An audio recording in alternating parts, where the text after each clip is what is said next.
morning, everyone. This is Tala with Drive-thru Therapy. Thank you guys so much for joining me tonight on another episode.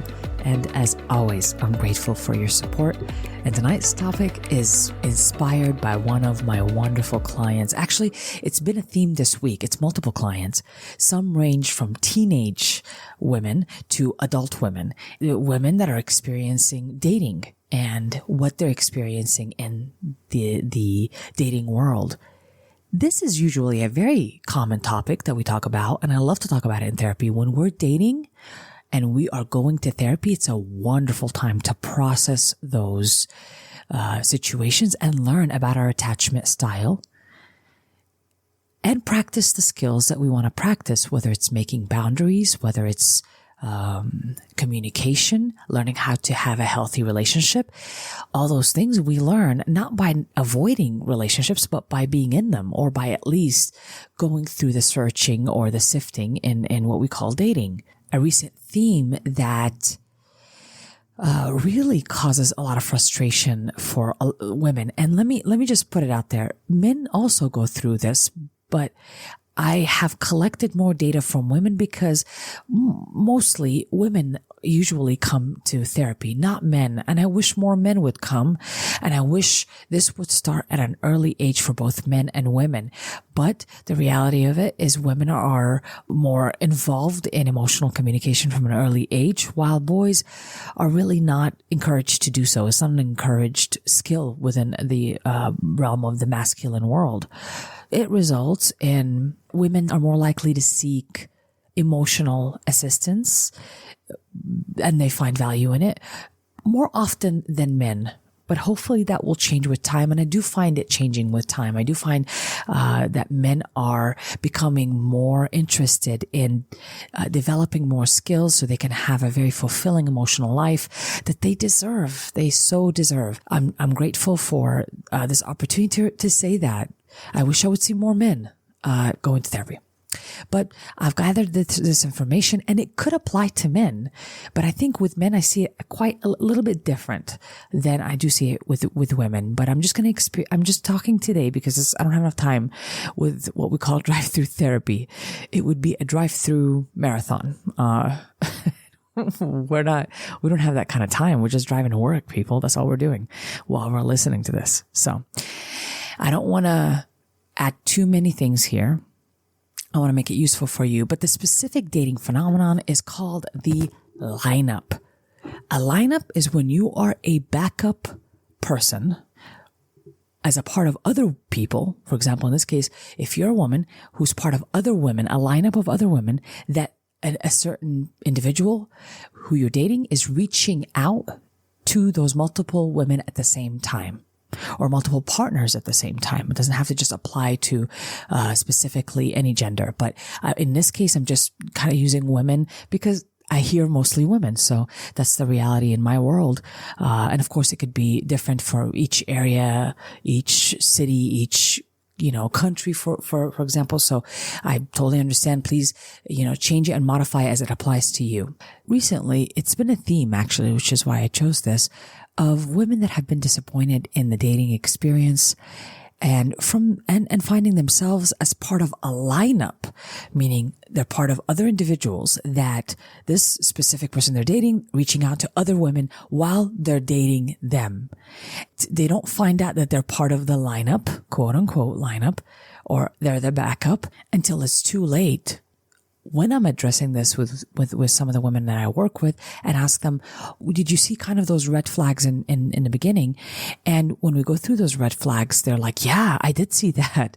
And I said, okay, what would make you bypass these red flags?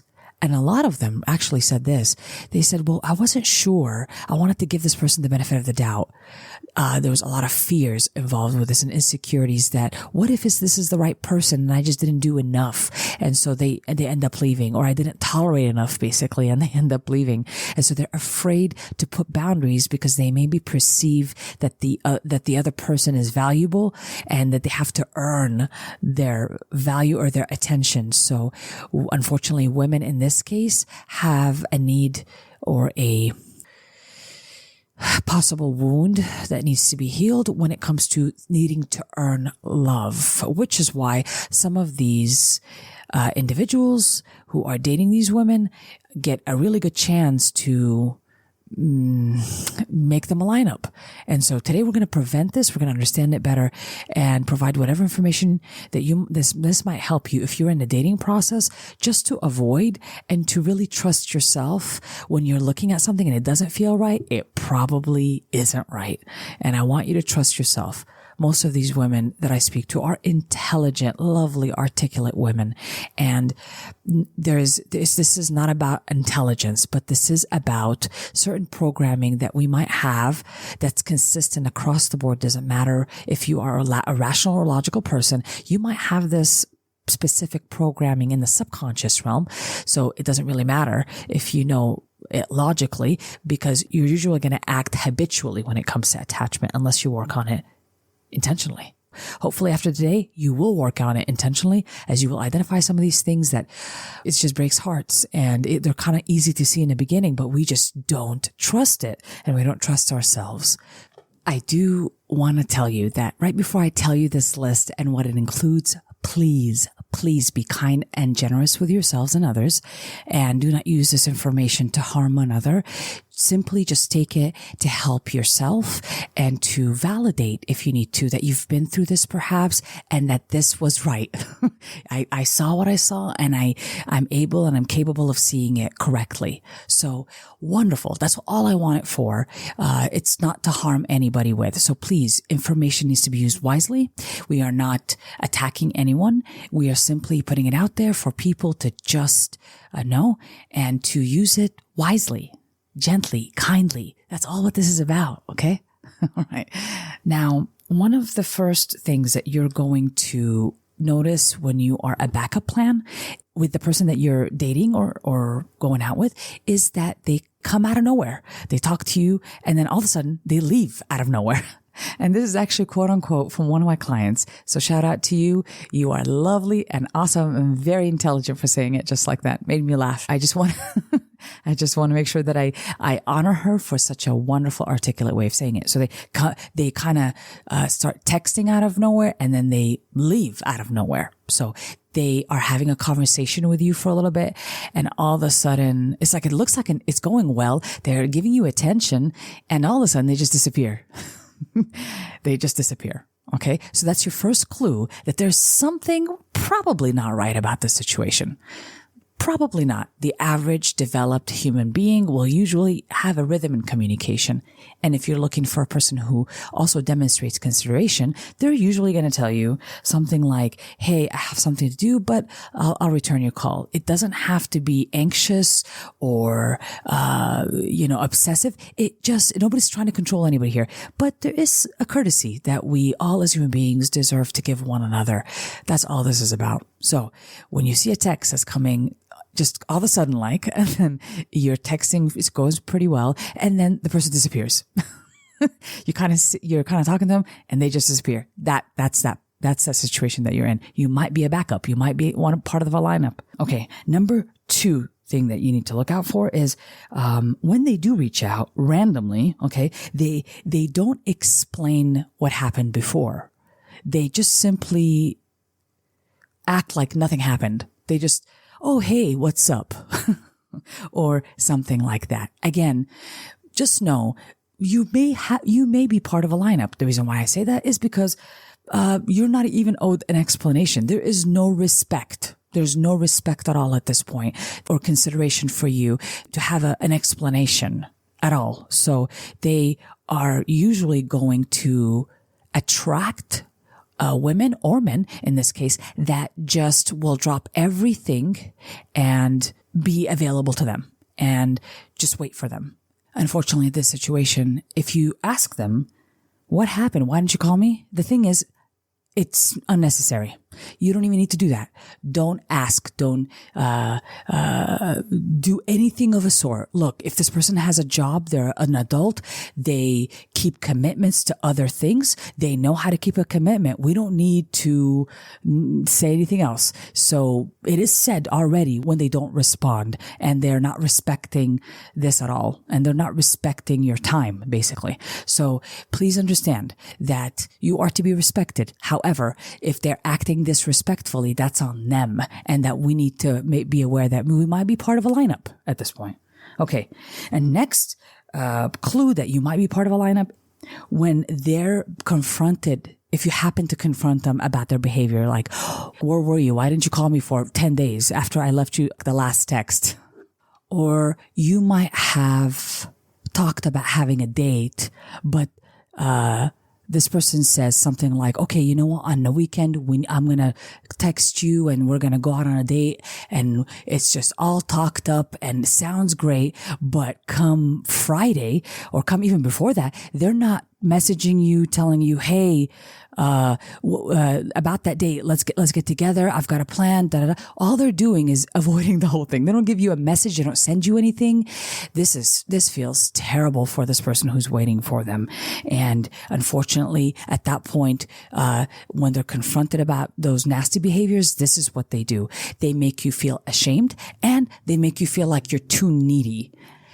If you are a person, or specifically a woman, that constantly feels like she has to be a nice person, and that her needs at one point were made to be seen with shame, or made to be shamed when she needed something, unfortunately, these specific individuals that are dating this particular woman will get away with a lot, because it goes off of feeling guilt or feeling like she's a burden already. And so she'll believe them when they say she's too needy, because she requires the respect and consideration of reaching out to me to let me know that, hey, I owe you a date. For whatever reason, I'm not able to make it, but look, I got you. Next time, let's do a rain check and what have you. And really respecting that enough. Yes, this is usually heartbreaking. And it also means that you're part of a lineup, because this person is not prioritizing the communication with you. They're not prioritizing building something with you. That means their priority is elsewhere. When I say that you're a backup, or that you're part of a lineup, I don't necessarily mean that you're just only part of a group of other women that this individual, this particular man, if in this example, uses these other women to get attention or whatever he's doing with that. It's not the only thing. I just want you to know the essence of being a part of a lineup or a backup is that the primary attention is not going to trying to build anything with you. It just means that it's going elsewhere. This person is not available, is not emotionally available, is not available for commitment. Not because they can't. Let's not say that. We don't know that. So I don't want us to say, well, they can't. They don't know how, they had a rough life. I don't care. They've gotten this far with a career, building it, and they are driving a vehicle. They're not arrested and go to jail because they don't keep commitments. They pay off their traffic tickets. They pay their bills. They can remember that they had a conversation with another grown adult, and that they can be considerate enough to do that. Imagine if they did that to their boss. They ignored them, they ghosted them, they made them feel ashamed or too needy for needing things from them. What's the difference? Right? What is the difference? They're able to perform this skill. What we want to accept is that you may not be the one that they're performing it for. And I know this hurts to hear. We've all been there. Like I said, that's the fact of it all. The priority is going elsewhere, and it ain't you. And that's just hard enough to digest. Don't overdo it.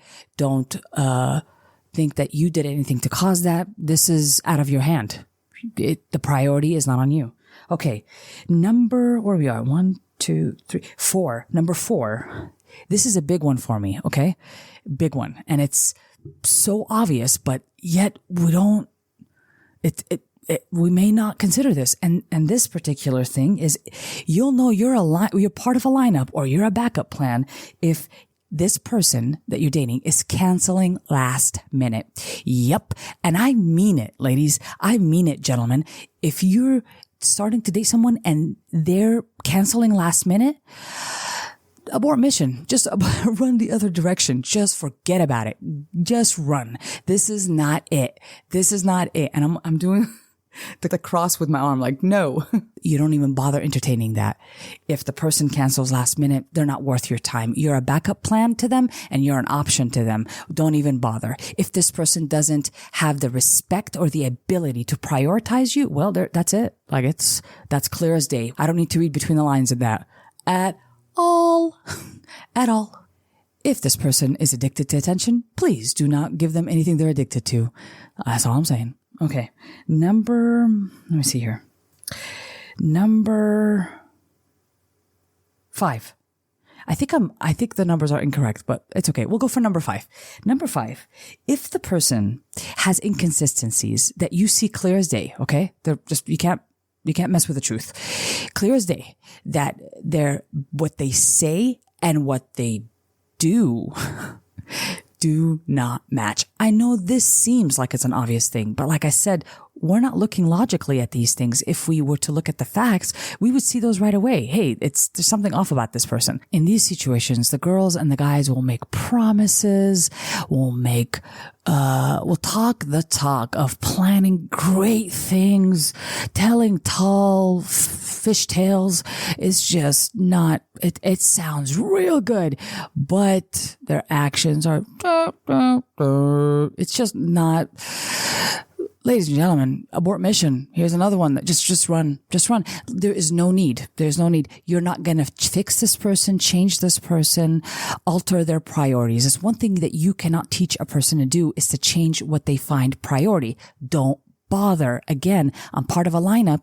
If this person is talking the talk, but not backing it up and walking that walk, let go. And this is hard to say, even harder to do, but I know that you can. Identify it as fast as you can. You can see those consistencies even on the first date if you're looking, but we'll get to that in a bit. Okay.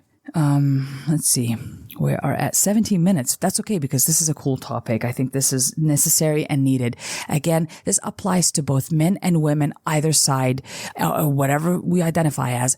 This identifies to anybody who's dating. I just happen to, again, acquire more information from the feminine, but I'm grabbing details from what masculines tell me about women that are also doing this, making them a backup plan as well. Okay. Now, inconsistencies. See those right away. Let's see. Here we go. One thing that I think is pretty important and really obvious from the beginning, ladies and gentlemen, from the beginning. And yes, why not have this expectation? Some people are just too scared to have it. But if the person responds hours later, 5 hours later, if they do, again, you might be a backup. I just reach out for attention. You're certainly not my priority. Like, this is not a priority for me, especially if they disappear for hours and they don't tell you like, hey, I'm doing something right now. Okay. Or they disappear for hours, giving excuses of what they're doing, but you really don't have any access to them. Again, you're not a priority. I mean, we've all been there. So no shame here.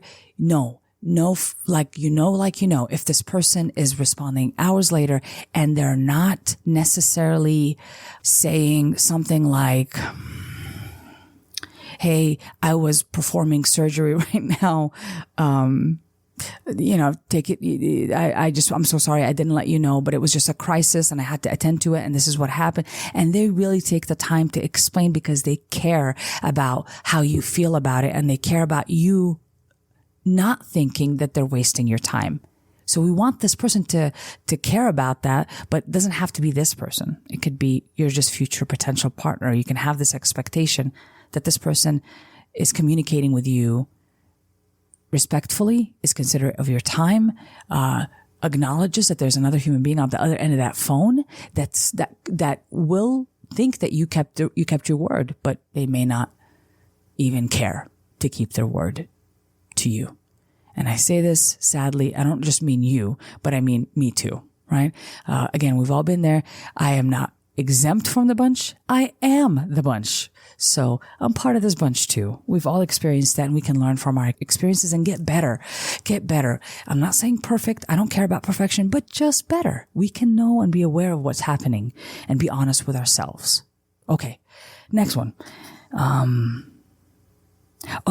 About the responding for hours. Sometimes what I hear a lot of women say is that, well, I don't want to look like I'm needy or desperate, or because I tell them that they haven't responded for hours. Well, I need you to do me a favor.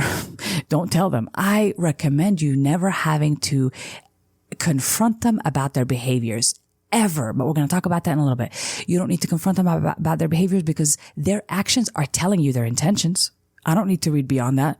I don't need to make up stories about them. I don't need to say, well, they could possibly be doing this. They might be doing this. Oh, they got caught up with this. My favorite one that's so obvious is when, if you use this or you've had this used on you, it's fake. Okay. I took a nap. Please don't even bother as I took a nap. No, we don't take naps like we're full grown people. There are no siestas in this side of the world. Okay. Last time I checked. So the hell with a siesta. If they took a nap, well, then they don't earn the time to speak to me. Cool. Like the nap was more important. It was a priority. Right? Then respecting the time that you told me that you were going to call and that I'm texting you and that you just didn't bother to let me know, like, okay, hey, I'm about to go take a nap. I'm going to, and this is not about control. Sometimes we quickly are told and made to feel ashamed that to have expectation that the person will text less than 2 hours is like, oh, you're too needy. Please do not fall into that. If somebody's interested in you and cares about how you feel, then please expect that they will do those things. They will want your time and respect it and answer and explain what's been happening. It doesn't mean you're trying to control them all the time. But if you're experiencing a person that is telling you that you're trying to control them because you don't want them to text 5 hours later and that they somehow just go ghost, like you're just needy because you want respect. I don't think so. Let those individuals that are manipulating you into a backup, let them not get away with it anymore. We're going to stop this nonsense. We're going to stop it. We're going to cut it off. And that's how we're going to do it, by you knowing what they do. So this way you're not involved in this anymore. You're not trying to entertain something that is eventually going to turn into heartbreak. Okay. The next thing that I want you to look out for, if you were part of a backup plan for this individual that you're dating, meaning you're not a priority, meaning you're part of a lineup of other people that they're also talking to, because again, you're not priority at minimum. Just accept that. And it's a harsh truth to accept, but it doesn't mean that you're inferior. It doesn't mean that you're less than. It doesn't mean that you're not powerful. On the contrary, they don't know you enough. They're not getting to know you. Okay. Next one is, this is a feeling that I want everybody to get used to identifying. And this is pretty important. If you're thinking about this person and you're unclear, you feel a lack of clarity, or you feel like everything is just vague and I don't have answers to anything, and it just, all this situation with this person is just bringing me a lack of clarity, that is a big, huge neon sign saying, if it doesn't feel right, if it doesn't feel clear and directly intentioned, abort mission. Yeah, again, this is one of those things that you just want to stop and make a detour, go elsewhere. Because this person they feel unclear, because in fact they are. If I feel clarity about a person, I feel a sense of security. I feel a sense of being heard and understand that this person really cares, and we have good open communication. It's direct. We can talk about hard things without people gaslighting each other. This is beautiful. However, if you don't feel that, red flag, friends. That's okay. Red flag. Okay. Now you're wondering, what do I need to do to help protect myself from walking into the situation where I am a part of a lineup or not being treated kindly right from the beginning? There's something off about it. Well, this is how we're going to avoid it. Number one, don't try to understand. bad behavior or bad actions or inconsistent actions. Just don't try to understand them. If the person ghosted you, it's just called ghosted. I don't really want us to have a blurred line here and give this person empathy and all. It's not necessarily, you're not being unkind if you have expectations. Sometimes we feel like we need to try to understand, try to be, if it compromises with your expectations of what you want from a person, please do not compromise with those important things. Don't try to understand. I know here, this works against you. You're not being kind. You're going to be taken advantage of and you're going to be utilized. So avoid all you can. Make an understanding story in your head about why they possibly could have not messaged you back or stood you up. He had a rough day. His phone it fell in the ocean. Don't try to understand. This just gets us in trouble. I just need us to see it as is. Okay. So in your mind, don't even bother to understand. Okay. Number 2, I need you to be careful whether you're reciprocating equally.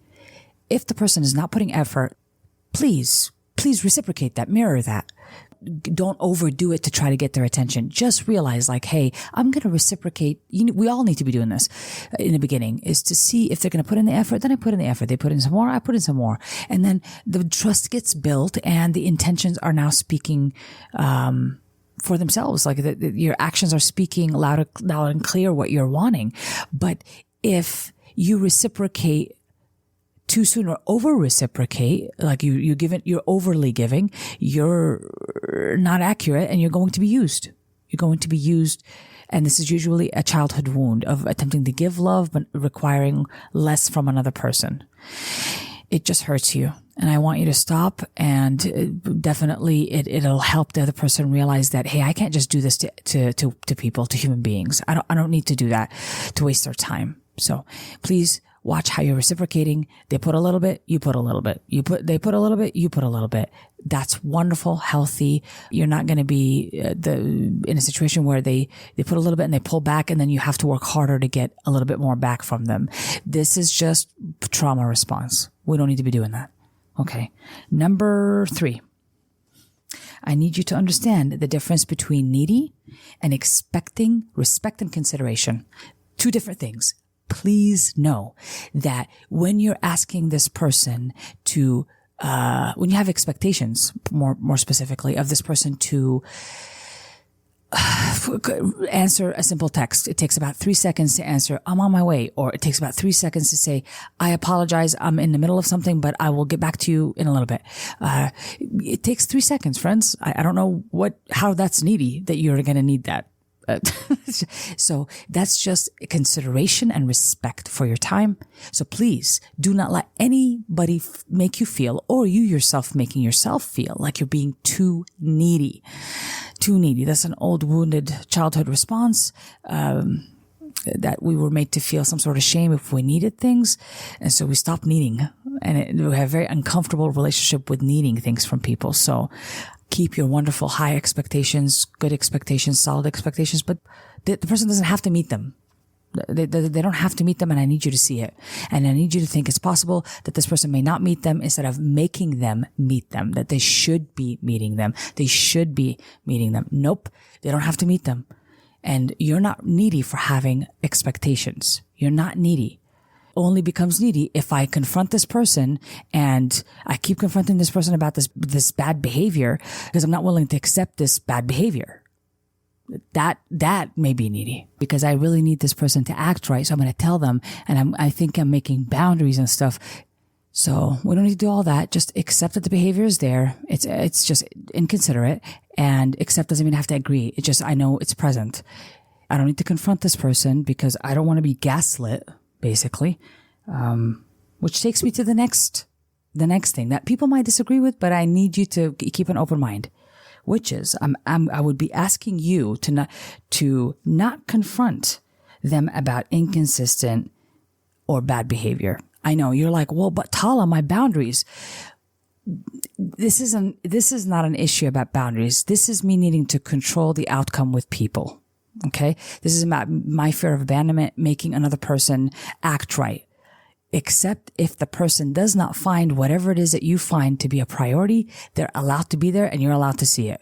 They don't have to meet the criteria to be in a relationship with you. And if you give yourself that permission that they don't have to have that, that means you're going to get to see them a little bit more with clarity. They either have this trait that you're looking for or they don't have it. It's that clear. It's that clear. I'm not going to try to raise them, explain to them how to perform this thing. Please explain it to them how to love me, or explain to them what my love language is, or explain to them blah, blah. Like, we don't need to do none of that, and just accept that they don't have that skill. Whatever that is, they don't find this as a priority. Okay.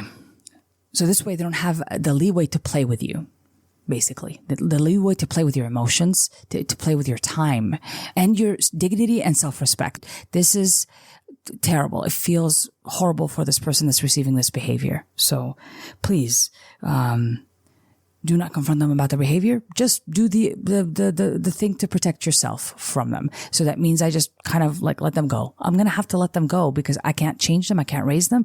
So if I can't change it, I got to leave it. In this case, I'm not going to raise a whole grown human being.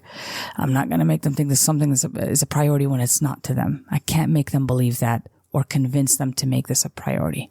Okay. The next one is, don't give this individual, if you're dating this type of individual, don't give them depth they did not earn. What I mean by that is sometimes we tell stories in our head about them, from what little we might know. And this is all talking about early dating. Notice I don't have to know them too far, because you don't need to know them too far. If they're performing these behaviors early on, that needs to tell you what they're doing. And that they don't have the skill. Early on, we show the best of ourselves to the people that we're dating. And then later, our imperfections kind of come out and all that. But they're showing you this stuff right at the beginning. That needs to be a red flag. Like, I don't even want to waste the time on that one. This goes with, probably the first thing I said was with don't try to understand them. So this particular one that I'm talking about right now is that giving them depth that they haven't earned. So what I mean by that is you're not making up stories about how they had really good intentions and justifying their behaviors, but because they just they had a bad childhood, or they work real hard and probably are doing great things, and that's why they didn't text me, or they're really kind, they're really hardworking, they're a great professional. I mean, don't even bother. Don't even bother, friends. It's not, if this person doesn't show that behavior consistently, it probably is not part of their character. Simple as this. It's not part of their character. I mean, it just isn't. And it takes a while to develop those character traits. So you can't change them overnight. And there's nothing that you could do about that. So let them go in this case, because this is on a character level change. You're trying to change in your mind, so this way you can hold on to them. Well, they're great. They have a few great characteristics. Look at these characteristics that they have, and they are just so smart. And I just kind of rely on those great characteristics, but the stuff that I really need for a fulfilling relationship, I just don't get. But I'm going to give so much depth because they have these other characteristics that they might also be able to be really good at communicating and loving and all that. Again, don't give them depth they have not earned, meaning they haven't shown you. They have not shown you these things that you're wanting to give them credit for.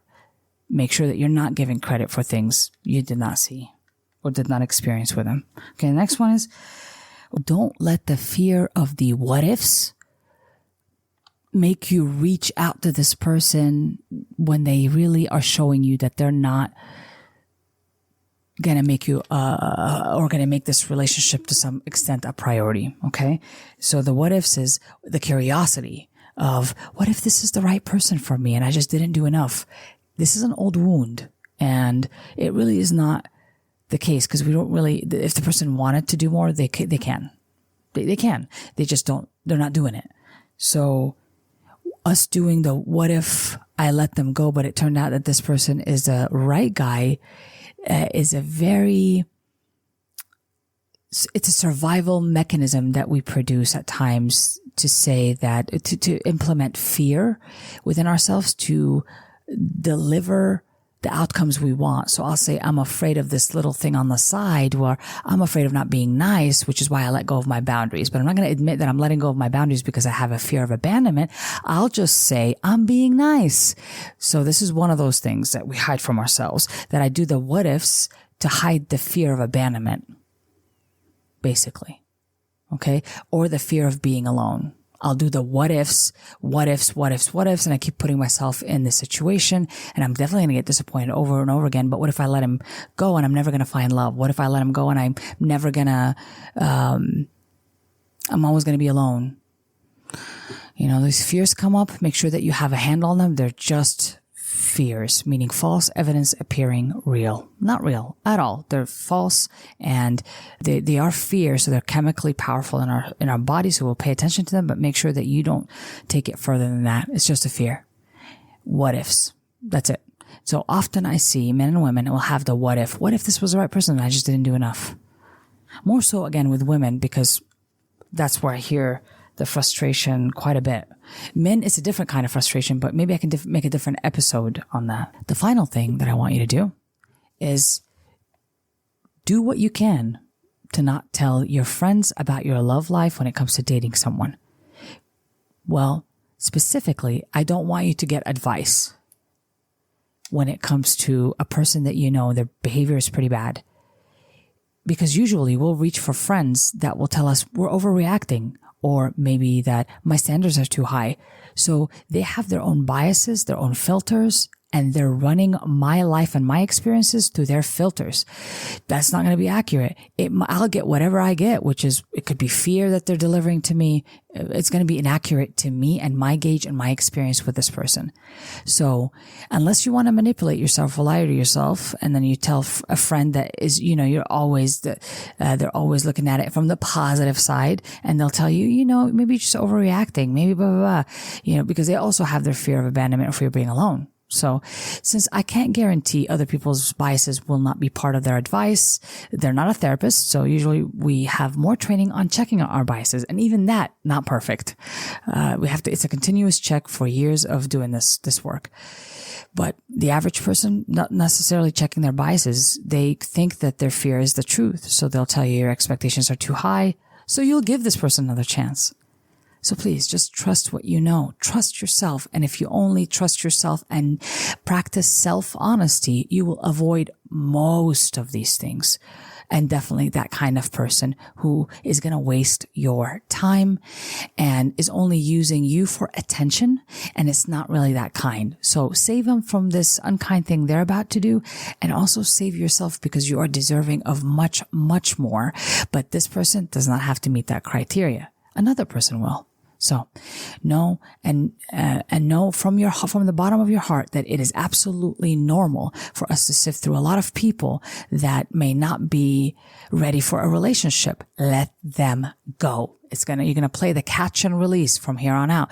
Catch them for a little bit on a date and then release. Keep releasing. If it's not meeting your criteria, you're allowed to have standards, and please have good ones. Fear makes us lower our standard, but you are allowed to have them and stand by them.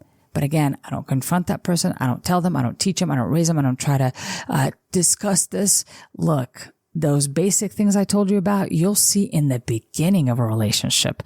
That's why I didn't go too much into depth and detail about them, because you're not going to get depth from them.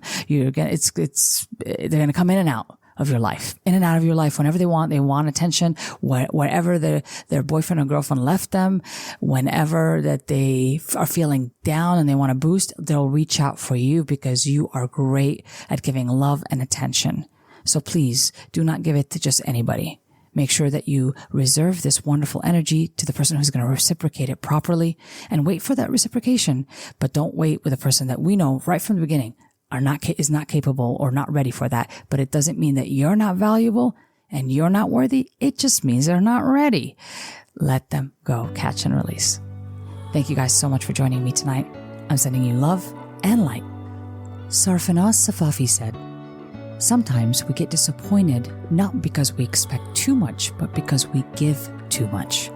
This has been an episode of Drive-thru.